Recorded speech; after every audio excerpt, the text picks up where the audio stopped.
The Oubliette by Ellis Parker Butler.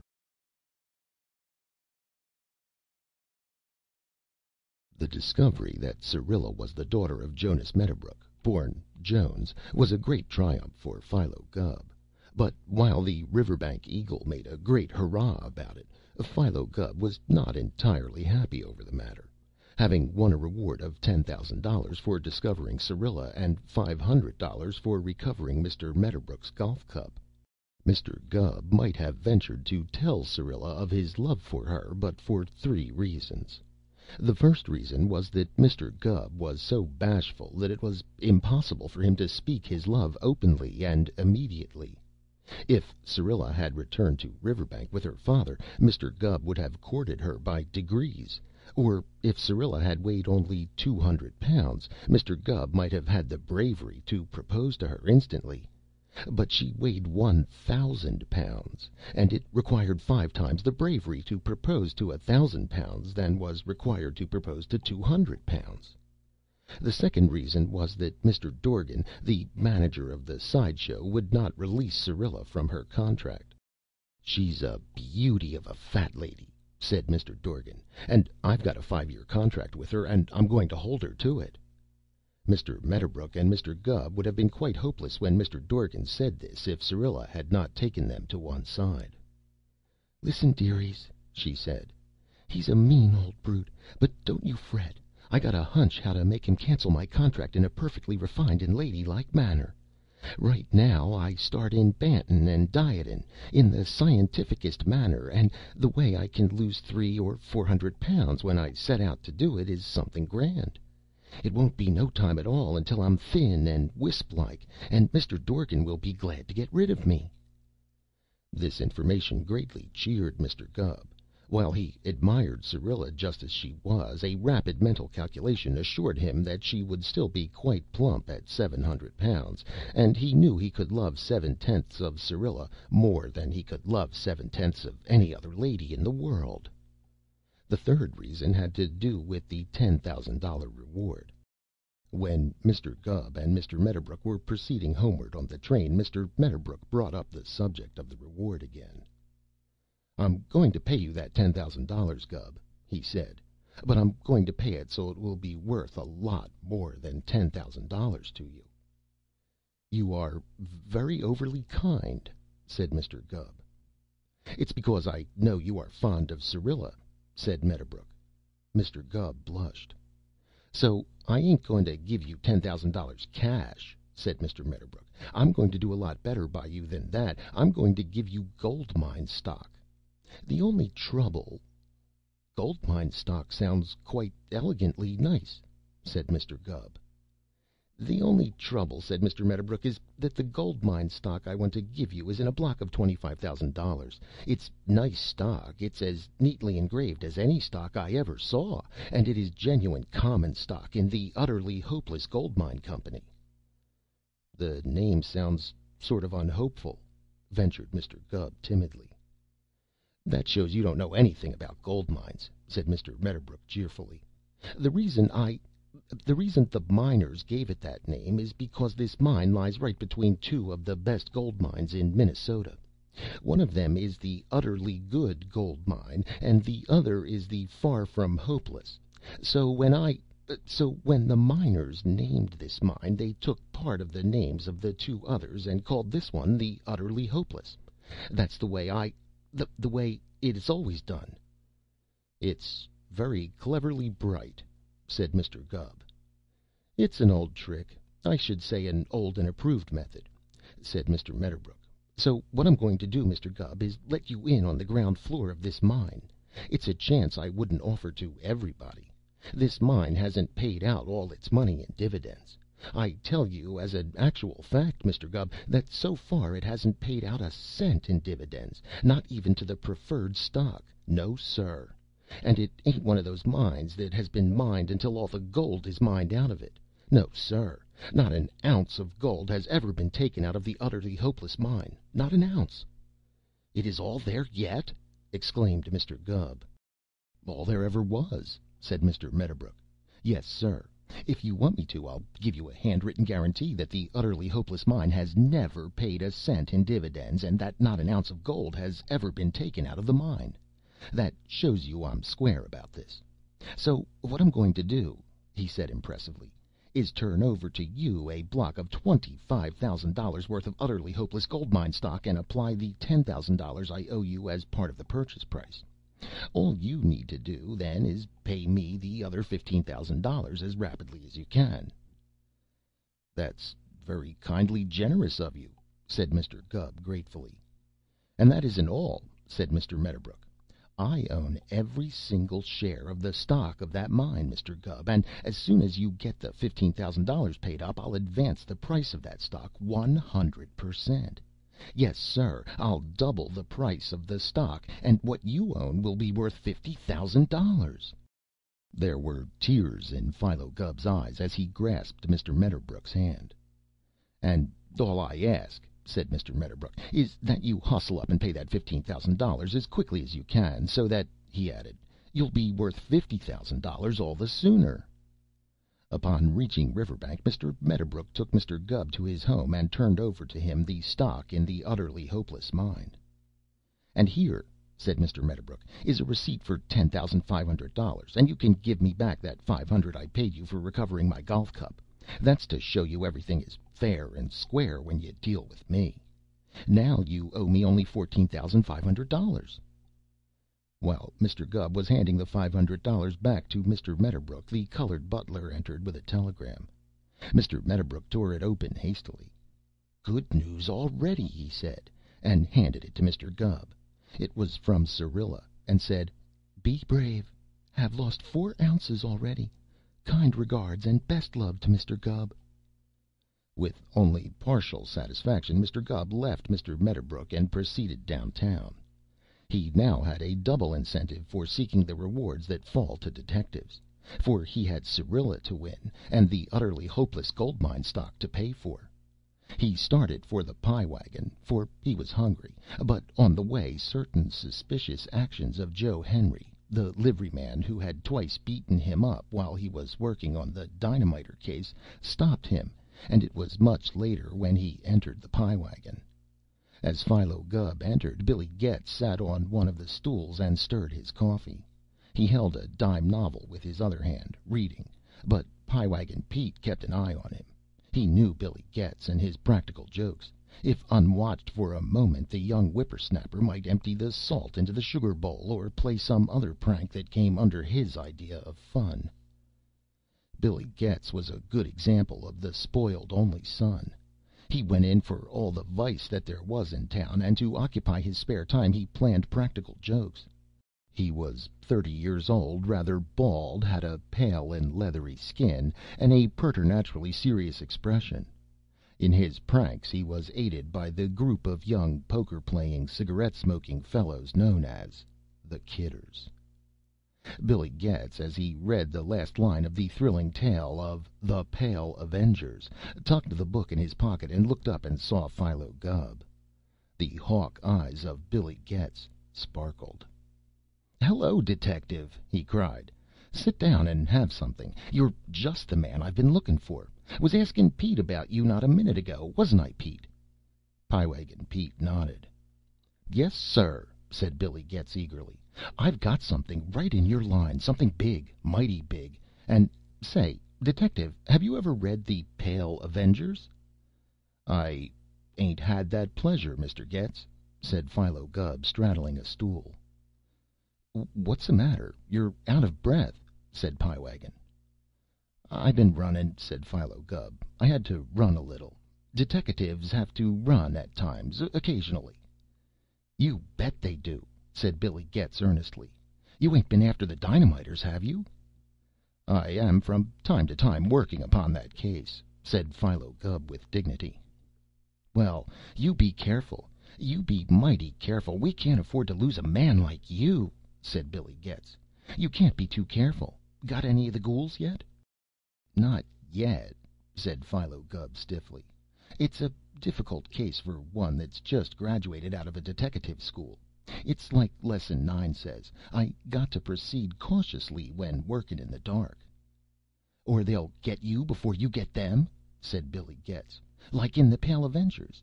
Here, I want you to read this book. It'll teach you some things you don't know about crooks, maybe." "Thank you," said Philo Gubb, taking the dime novel. "Anything that can help me in my deteckative career is real welcome. I'll read it, Mr. Getz, and look out!" he shouted, and in one leap was over the counter and crouching behind it. Billy Getz turned toward the door, where a short, red-faced man was standing with a pine slab held in his hand. Intense anger glittered in his eyes, and he darted to the counter and, leaning over, brought the slab down on Philo Gubb's back with a resounding whack. "Here, here! None of that stuff in here, Joe!" cried Pie Wagon Pete, grasping the intruder's arm. "I'll kill him, that's what I'll do!" shouted the intruder. "Snooping around my place and follerin' me up and down all the time. I told him I wasn't going to have him dogging me and pesterin' me. I beat him up twice, and now I'm going to give him the worst licking he ever had. Come out of there, you half-baked ostrich, you!" "Now you stop that!" said Pie Wagon Pete sternly. "You're going to be sorry if you beat him up. He don't mean no harm. He's just foolish. He don't know no better. All you got to do is explain it to him right." "Explain?" said Joe Henry. "I'd look nice explainin' anything, wouldn't I? Hand him over here, Pete." "Now listen!" shouted Pie Wagon Pete angrily. "You ain't everything. I'm your partner, ain't I? Well, you let me fix this." He winked at Joe Henry. "You let me explain to Mr. Gubb, and if he ain't satisfied, why, all right." For a moment Joe Henry studied Pie Wagon's face, and then he put down the slab. "All right, you explain," he said ungraciously, and Philo Gubb raised his white face above the counter. Upon the passage of the state prohibitory law, every saloon in Riverbank had been closed, and there had been growlings from the saloon element. 5 of the leading prohibitionists had received threatening letters, and a few nights later the houses of 4 of the 5 were blown up. Kegs of powder had been placed in the cellar windows of each of the 4 houses, wrecking them, and the 5th house was saved only because the fuse there was damp. Luckily no one was killed, but that was not the fault of the dynamiters, as everyone called them. The town and state immediately offered a reward of $5,000 for the arrest and conviction of the dynamiters, and detectives flocked to Riverbank. Real detectives came to try for the Nobel Prize. Amateur detectives came in hordes. Citizens who were not detectives at all tried their hands at the work. For the first few days rumors of the immediate capture of the ghouls were flying everywhere, but day followed day and week followed week, and no one was incarcerated. The citizen detectives went back to their ordinary occupations. The amateur detectives went home. The real detectives were called off on other and more promising jobs, and soon the field was left clear for Philo Gubb. Not that he made much progress. Each night he hid himself in the dark doorway of Wilcox Hall, waiting to pick up Lesson 4, Rule 4, some suspicious-looking person, and having picked him up, he proceeded to trail and shadow him. Lesson 4, Rules 4 to 17. 6 times, twice by Joe Henry, he was well beaten by those he followed. It became such a nuisance to be followed by Philo Gubb in false mustache or whiskers that it was a public relief when Billy Getz and other young fellows took it upon themselves the duty of being shadowed. With hats pulled over their eyes and coat collars turned up, they would pass the dark doorway of Wilcox Hall, let themselves be picked up, and then lead poor Detective Gubb across rubbish-encumbered vacant lots, over mud flats, or among dark lumber piles, only to give him the slip with infinite ease when they tired of the game. But Philo Gubb was back the next night, waiting in the shadow of the doorway of Wilcox Hall. He did not progress very rapidly toward the goal of the reward, but he counted it all good practice. But being beaten twice in succession by Joe Henry aroused his suspicion. Joe Henry ran a small carting business. He had 3 teams and 3 drays, and a small stable on Locust Street, on the alley corner. He was a great friend of Pie Wagon Pete, and he ate at the Pie Wagon. Philo Gubb, after leaving Mr. Medderbrook, had not intentionally picked up Joe Henry. On his way to the Pie Wagon it had been necessary for him to pass the alley opposite Joe Henry's stable, and his detective instinct told him to hide himself behind a manure bin in the alley and watch the stable. In the warm June dusk he had crouched there, watching and waiting. Mr. Gubb could see into the stable, but there was not much to see. The stable boy sat at the door, his chair tipped back, until a few minutes after 11, when one of Joe Henry's drays drove up with a load of baled hay. Philo Gubb heard the voices of the men as they hoisted the hay to the hayloft, and he saw Joe Henry helping with the hoisting rope. The hay was water soaked. Water dripped from it onto the floor of the stable. But nothing exciting occurred, and Philo Gubb was about to consider this a dull evening's work when Joe Henry appeared in the doorway, a pitchfork in one hand and the slab of pine in the other. He looked up and down the street, and then, with surprising agility, sprang across the street toward where Philo Gubb lay hid. With a wild cry, Philo Gubb fled. The pitchfork clattered at his feet but missed him, and he had every advantage of long legs and speed. His heels clattered on the alley pave, and Joe Henry's clattered farther and farther behind at each leap of the correspondence school detective. "All right, you explain," said Joe Henry sullenly. "Now, you ain't to breathe a word of this. Cross your heart hope to die, Philo Gubb. Nor you neither, Billy," said Pie Wagon Pete. "Listen, me and Joe Henry ain't what we let on to be.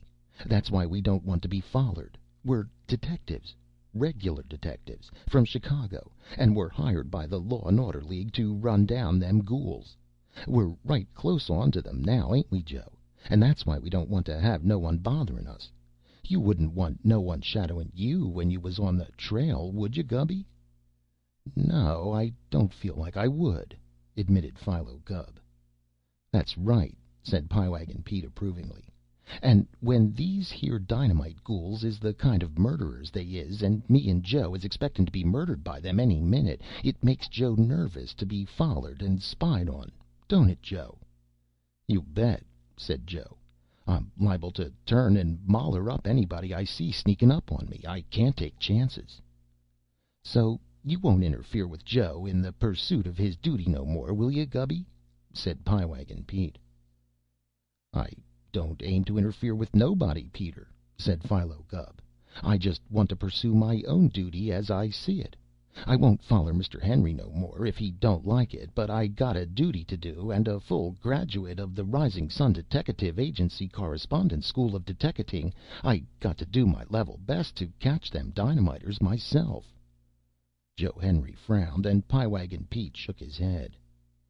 "If you'll take my advice, Gubby," he said, "you'll drop that case right here and now. You don't know what dangerous characters them ghouls are.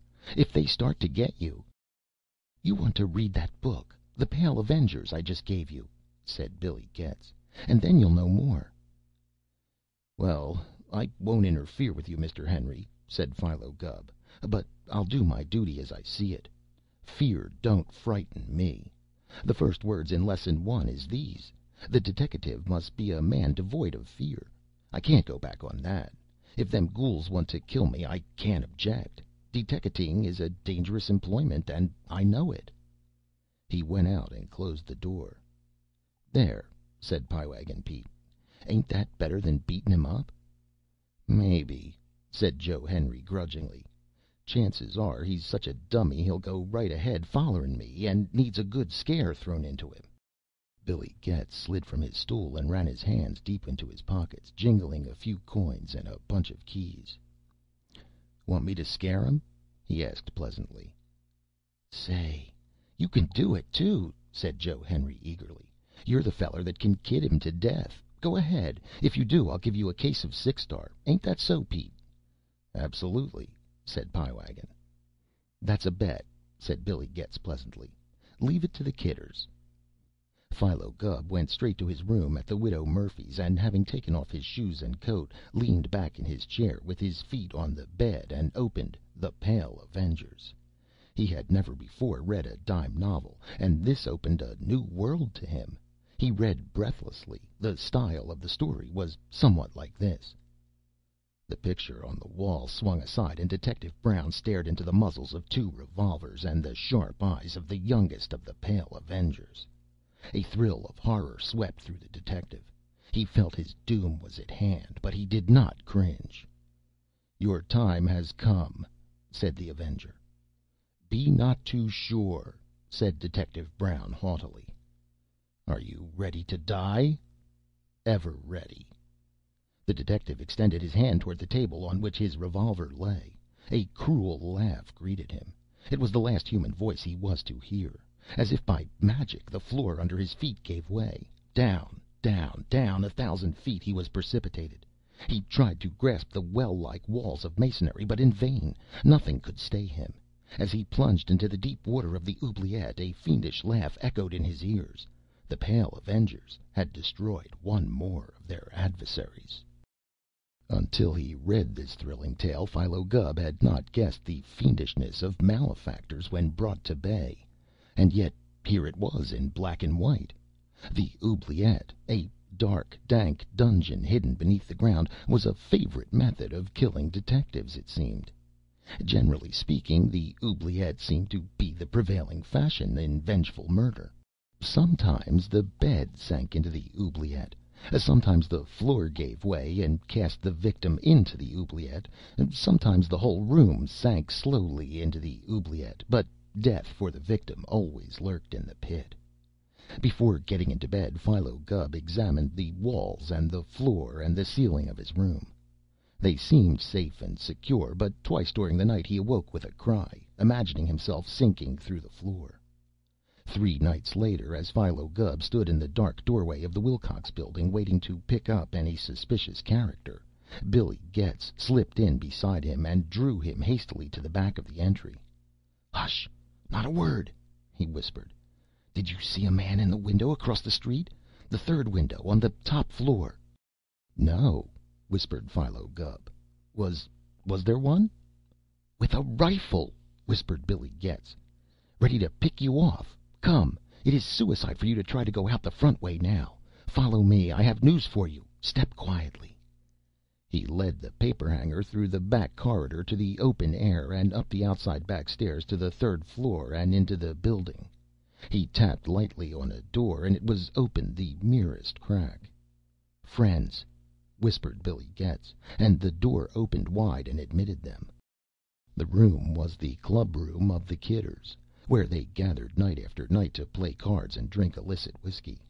Green shades over which were hung heavy curtains protected the windows. A large round table stood in the middle of the floor under the gaslights. A couch was in one corner of the room, and these with the chairs, and a formless heap in a far corner, over which a couch cover was thrown, constituted all the furniture except for the iron cuspidors. Here the young fellows came for their sport, feeling safe from intrusion, for the possession of whiskey was against the law. There was a fine of $500, 1/2 to the informer, for the misdemeanor of having whiskey in one's possession, but the Kidders had no fear. They knew each other. For the moment the cards were put away, and the couch cover hid the 4 cases of Six Star that represented the club's stock of liquor. The 5 young men already in the room were sitting around the table. "Sit down, Detective Gubb," said Billy Getz. "Here we are safe. Here we may talk freely, and we have something big to talk tonight." Philo Gubb moved a chair to the table.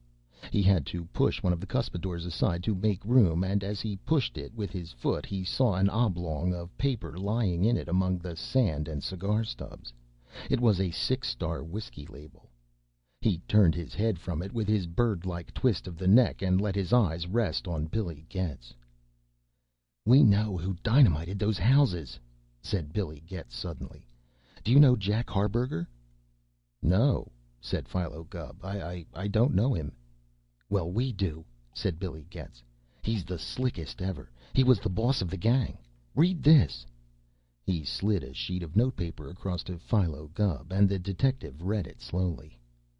"Billy, send me $500 quick. I've got to get away from here. J.H." "And we made him our friend," said Billy Getz resentfully. "Why, he was here the night of the dynamiting, wasn't he, boys?" "He sure was," said the Kidders. "Now he's nothing to us," said Billy Getz.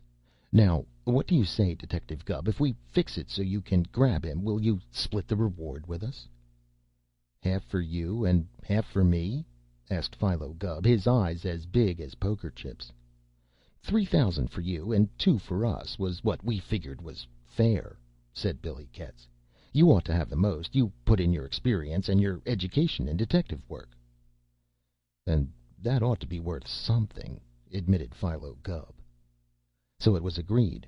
They explained to Philo Gubb that Jack Harburger was the son of old Harburger of the Harburger House at Derlingport, and that they could count on the clerk of that hotel to help them.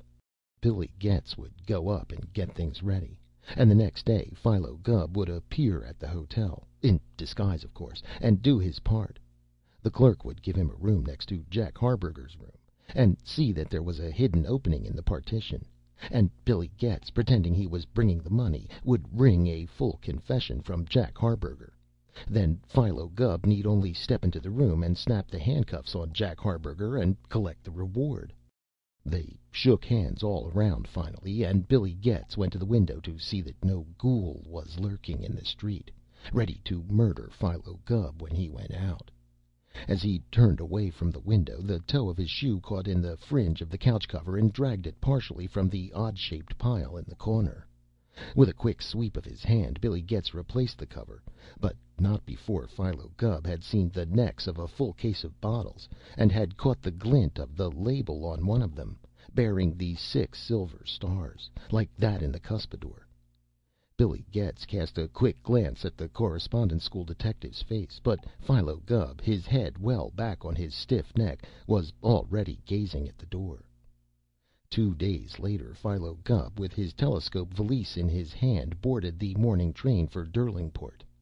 The river was on one of its rampages, and the water came close to the tracks.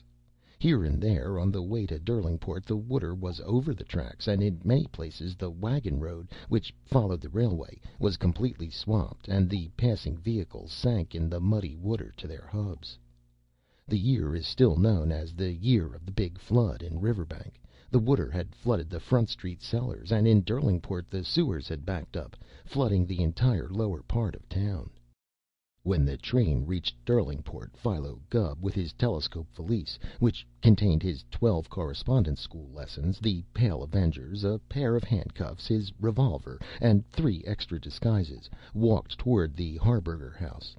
He was already thoroughly disguised, wearing a coal-black beard and a red mustache, and an iron-gray wig with long hair. Luckily, he passed no one. With that disguise he would have drawn an immense crowd. Nothing like it had ever been seen on the streets of Derlingport, or elsewhere for that matter.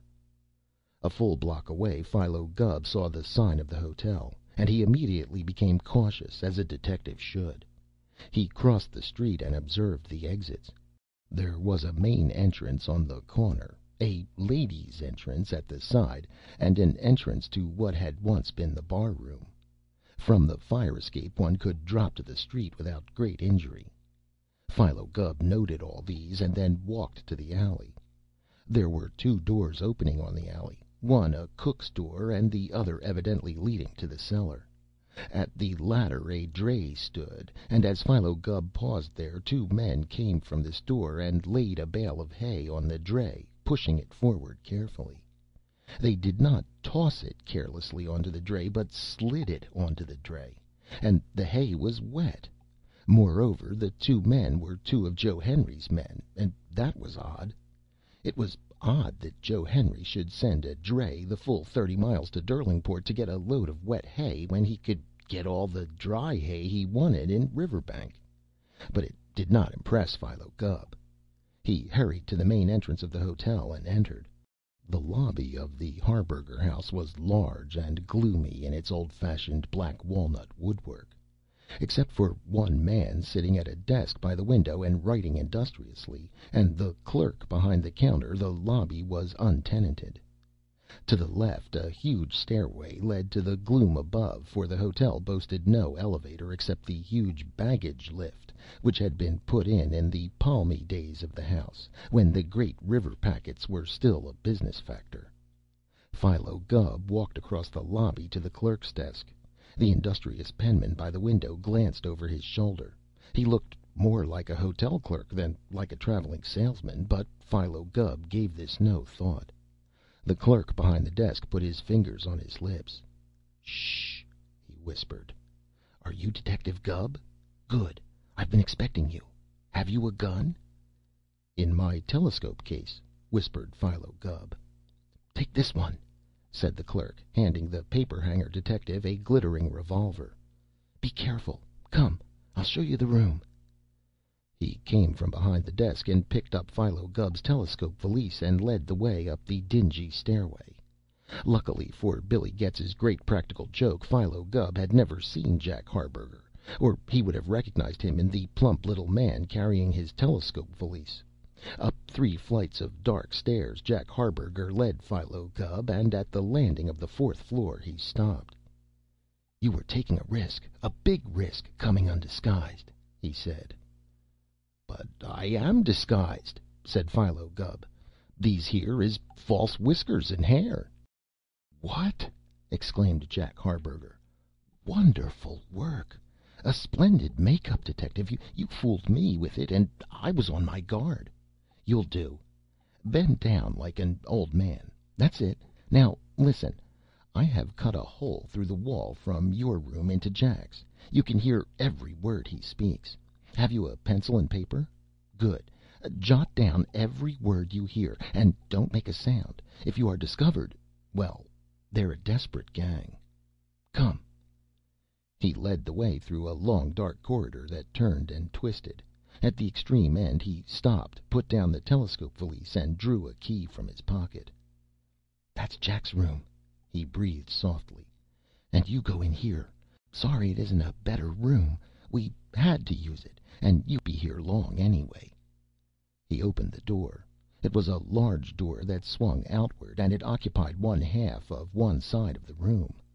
The floor of the room was carpeted, and the walls were papered, as was the ceiling. There was no window, but an electric light burned in the center of the ceiling. Across the far side of the room stood a narrow iron bed, with a small bureau beside it. Jack Harburger pointed to a hole in the wallpaper. "That's your ear hole," he whispered, and Philo Gubb stepped into the room. Instantly the door slammed behind him, the key turned in the lock, and he heard a heavy iron bar clank as it fell into place outside. He was a prisoner, caught like a rat in a trap, and he knew it. He threw himself against the door, but it did not give. The electric light above his head went dark. He put out his hand, and the wall gave slightly. He drew the revolver and waited, dreading what might next occur. He heard soft footsteps outside the door, and, raising the revolver, pulled the trigger. The trigger snapped harmlessly. He had been tricked. Tricked all around. "Is the oubliette prepared?" whispered a voice outside. "All ready for him. 12 feet of water. He'll drown like a rat." "Good. A slow death, like a rat in a trap, like we served the other two. Then get rid of his body the same way." "A stone on it, and the river?" "Yes. They'll never come up again." The voices died away along the corridor, and Philo Gubb was left in utter silence. Oubliette! The fate of the detectives of the Pale Avengers was to be his!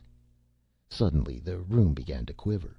The floor and the walls trembled and creaked, and Philo Gubb threw himself once more against the door. He shouted and beat upon it with his hands. Inch by inch, creaking and swaying, the room glided downward. The door seemed to glide upward beyond the ceiling, giving place to a solid wall. He turned and beat on the side of the room, and it gave forth a hollow sound. As he moved, the room swayed under his feet. He was doomed. Alone in the darkness, his fear suddenly gave way to a feeling of pride. He was dangerous enough, then, to be thought worthy of death. His last drop of doubt oozed out of his mind. He must be, a great detective, or such means would not have been taken to get rid of him. He felt a sort of calm joy in this. His murderers knew his prowess. Locked in the room, going down to certain death, he exulted. And if he was as great as all that, it could not be that his position was hopeless. Time and again, Carl Carroll, the boy detective, had been in equally precarious positions, but in the end he had brought the pail avengers low. And what a boy, untrained, could do, a graduate of the Rising Sun Correspondence School of Detecting ought to be able to do. He drew his knife from his pocket and cut into the wallpaper of the side wall. Being a paper hanger, the first touch of his hand against the side wall had told him the wallpaper was pasted on canvas and not on a solid wall, and now he ripped the canvas away. The wall was of rough boards, scarred and marred. The opposite wall was the same. He kneeled on the bed and tried the rear wall. He felt the plastered wall gliding upward. He stood on the bed and ripped the canvas ceiling away. As he ripped the ceiling away, light entered the cage from a dirty skylight far above. Just over his head a heavy iron grating covered the cage, barring him in, but high up he could see the great drum from which the cable slowly unwound as the car descended. He was in an elevator, but this knowledge gave him small comfort. Cage, room, or elevator, call it what he chose, it was relentlessly descending into the flooded cellar. He watched the drum with fascinated eyes as the wire cable unwound itself. He lay back on the bed, his feet hanging to the floor, and stared upward. He could not take his eyes from the revolving drum. It was like a clock marking the moments he still had to live. But suddenly he was galvanized into action. Over his feet something cold ran, making him jerk them from the floor. It was the water of the Oubliette, and he gazed on it with horror as it rose, inch by inch, toward him. Slowly, as the car dropped, the water crept up. It reached the first drawer of the small bureau. It crept up to the side rails of the bed. It wet the mattress, and still it rose. He stood on the bed and grasped the iron grating above his head. "Stop," whispered a voice above his head, and the creaking cage stopped. "Gubb, Detective Gubb," whispered the voice, and Philo Gubb looked upward. "Listen, Detective Gubb," said the voice. "One touch of my hand on the lever, and you will be dropped beneath the waters, never to appear again except dead. One only chance remains for your life, and blackened with crime though we are, we offer you that chance. If you will swear to leave the state, never to return, we will spare you. What say you, Philo Gubb?" It was an offer no mortal could refuse. Life, after all, is sweet. Philo Gubb, the relentless Correspondence School detective, opened his mouth, but as he turned his head upward he closed it again and licked his lips twice. "No, dern ye!" he shouted angrily. "I won't ever do no such thing." There was a hurried whispering of many voices above him. "Think well," said the voice again. "We will give you until midnight to reconsider your rashness. Until midnight, Detective Gubb." "You can't scare me!" shouted Philo Gubb. "Until midnight," repeated the voice, and then there was silence. Philo Gubb immediately drew his heavy pocket knife from his pocket and began cutting out one of the panels of the door that shut him in on one side. He did not work hurriedly. He was not at all frightened. Looking up, he had seen the drum, and there was no more cable on the drum to be unwound. The car could descend no farther. His feet were as wet as they could get. Unless the river rose to unbelievable height, he could not be drowned in the makeshift Oubliette, unless he voluntarily lay down in the shallow water and inhaled it. He worked on the panel slowly, but with the earnestness of a very angry victim of a hoax. The panel fell outward with a splash and floated away. Philo Gubb bent sideways and squeezed out of the small opening into the cellar. The huge cellar was dusky in the dim light that entered through the cobwebbed panes high in the wall. It was an immense place, and now knee-deep in water, except for a gangway of boards laid on low trestles, which led from one side of the cellar to the cellar door. There were coal bins and vegetable bins, like watery bays leading from the general cellar sea, and, strange appliance to discover in a hotel cellar, a small hay-baling press stood on an extemporized platform against one wall, and alongside it, on a long table such are seen in factories, bales of hay, some complete and some torn open, And cases. The cases were labeled Blue River Canned Tomatoes, but one split across the end gave evidence that their contents were not canned tomatoes at all.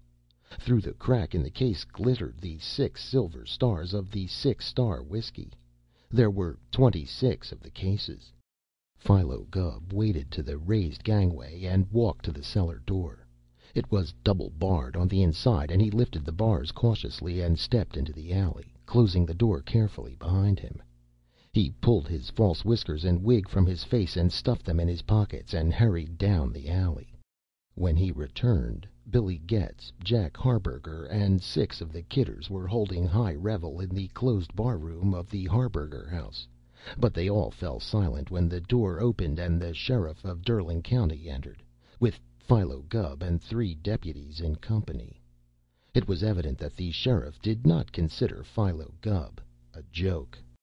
"Search warrant, Jack," he said to Harburger. "Detective Gubb of Riverbank has been doing some sleuthing in your hotel.